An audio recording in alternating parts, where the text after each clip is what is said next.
दोस्तों, अगर हम एक ऐसा बिजनेस ढूंढ रहे हैं जो गांव हो या शहर, कहीं से भी शुरू हो जाए और जिसकी डिमांड साल के 365 दिन बनी रहे, तो पशु आहार का बिजनेस आपके लिए ही है।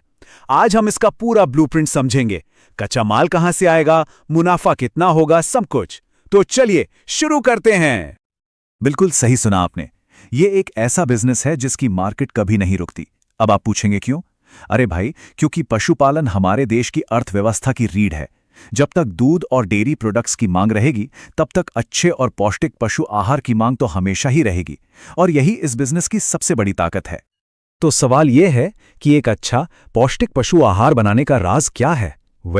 सब कुछ शुरू होता है इन 5 जरूरी चीजों से। ये सिर्फ कच्चा माल नहीं है, बल्कि ये संतुलित पोषण की असली नींव है। जरा इस टेबल को देखिए, हर चीज का एक खास काम है। मक्का देता है एनर्जी, तो खल प्रोटीन का पावर हाउस है।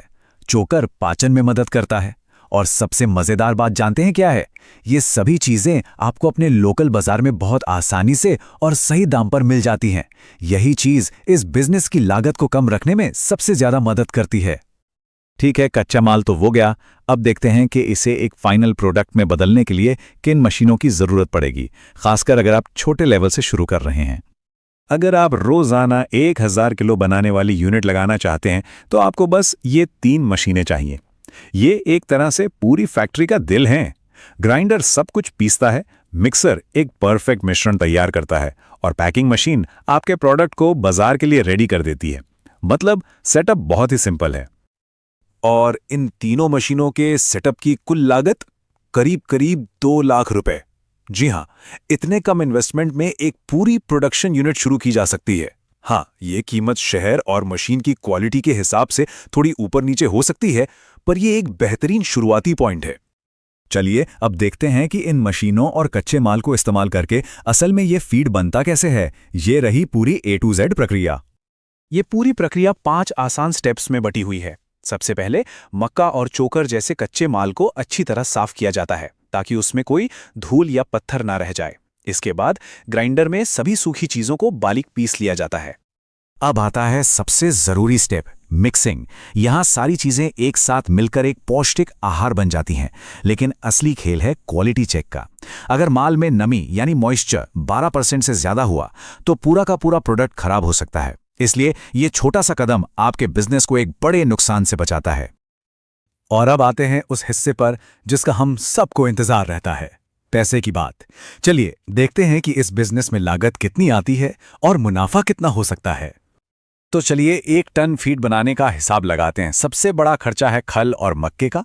बाकी सब मिलाकर, जैसा कि आप देख सकते हैं, कुल लागत आती है करीब 31,000 रुपए। इस नंबर को याद रखिएगा, क्योंकि अगला स्लाइड ही बताएगा कि असली जादू कहां है। और ये देखिए, यहीं पर है असली मौका। बनाने की लागत है लगभग 31,000 रुपए, जबकि बाजार में यही फीड 38,000 से लेकर 42,000 रुपए प्रति टन के हिसाब से बिकता है। मतलब सीधा सीधा हिसाब है, हर एक टन पर 7 से 10,000 रुपए का शुद्ध मुनाफा। ये एक जबरदस्त प्रॉफिट मार्जिन है, खासकर ये सोचकर कि इसे बनाना कितना आसान है। अब जरा सोचिए, अगर हर दिन सिर्फ 1 टन माल भी बेचा, तो महीने का मुनाफा कहां तक पहुंच सकता है? जी हां, आराम से 2 से 3 लाख रुपए तक। ये इस बिजनेस की असली पावर है। प्रोडक्ट तैयार है, मुनाफा भी पता चल गया, लेकिन इसे बेचना कहां है? चलिए अब देखते हैं कि ग्राहक कैसे मिलेंगे और अपना एक ब्रांड कैसे बनाया जा सकता है। इसके ग्राहक हर जगह हैं।